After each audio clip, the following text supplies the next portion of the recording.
Ganitong luto naman sa tenga ng baboy saka atay ng baboy guys. Napakasarap. Bago nyo umpisahan ang pagluto nito guys, magsaing kayo ng madami ha. Dahil mahigit 2 ektaryang kanin talaga ang mauubos ng buong pamilya mo. Huwag kayong mag-alala dahil yung mga sangkap nito napakasimple lang. Tenga ng baboy 1 kilo. Tapos yung atay naman, kalahating kilo lang yan guys. Kung wala kayong mabiling tenga ng baboy sa palengke, pwede kayo gumamit pisngi ng baboy, masarap din yon. Gagamit din tayo dito, tanglad, pangtanggal lansa, tapos maglagay na tayo ng tubig, 2 litro, ilagay na natin yung tenga, ilagay na natin yung tanglad, isabay na rin yung atay. Pag kumulo na guys, magsimula na kayo magbilang ng 10 minuto, saka nyo ngayon hanguin yung atay. Half cook lang muna yung pagkaluto sa atay para hindi siya magiging matigas, tapos hanguin lang natin, isit aside lang natin, tapos pakuluan natin ulit yung tenga ng baboy. Tapos sibuyas, 2 piraso, maliit na luya, tadtarin lang natin ng maigi, 8 pirasong kalamansi, maraming sili. Sa sili naman magtadtad lang muna tayo ng mga ilang piraso para hindi masyado mahanghang guys ha. Alalahanin mo, bibigyan mo pa yung kapitbahay mo na hindi mahilig sa manghang. Pagkalipas ng 1 oras, malambot na yung tenga, hanguin natin yung pinagkuluan, huwag nyong itatapon. Pwede nyo yan gamitin yung pinagkuluan kapag nagluto kayo ng pansit bihon. Ang pagsugba sa atay, mga 10 minuto lang para hindi siya magiging matigas. Tapos sa tenga naman, mabilisan lang din. Pag golden brown na siya, na medyo malutong na yung balat, pwede na yan. Ang gusto lang kasi natin na mangyari dahil sinugba natin, magkaroon siya ng smoky flavor. Hinango ko na agad yung atay. Isusunod ko na din agad yung tenga ng baboy. Saka natin hiwain ng maliliit na pangsisig. Maraming salamat nga pala sa ating mga followers sa palagi nyong panonood. Mag-ingat po kayo palagi dyan kung saang lugar man kayo. Saka natin ipagalo yung atay sa tenga, timplahan natin ng asin, paminta, saka bitchin, ilagay na natin yung na-prepare nating sibuyas, luya, saka kalamansi, pigain natin ng maigi. Saka ko ngayon to haluin ng kamay ko, huwag kayong mag-alala guys ha, malinis ang kamay ko. Pero kapag mayroon kayong papakainin na masilan, mag-gloves na lang kayo. Iba kasi yung lasa kapag kamay ang gagamitin, halong-halo talaga yung mga sangkap, nanunuo talaga yung lasa sa mismong karne. Kaya ang kinalabasan, native na sisig na lulutuin mo. Nakakatakam naman talaga. Maraming salamat nga pala sa ating mga kababayang OFW sa palagi nyong panonood. Mag-ingat po kayo palagi dyan kung saang bansa man kayo. Huwag na natin patatagalin to. Dasalan mo na natin. God, maraming salamat po sa biyaya na binibigay mo sa araw-araw. I-bless nyo po yung food na magiging silbing lakas sa katawan namin. Amen. Kain tayo guys. Kain Pinas!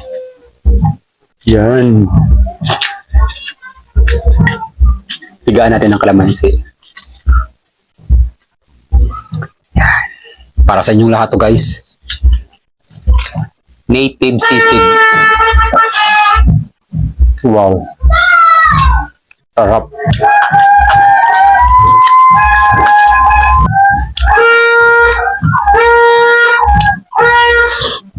Wow.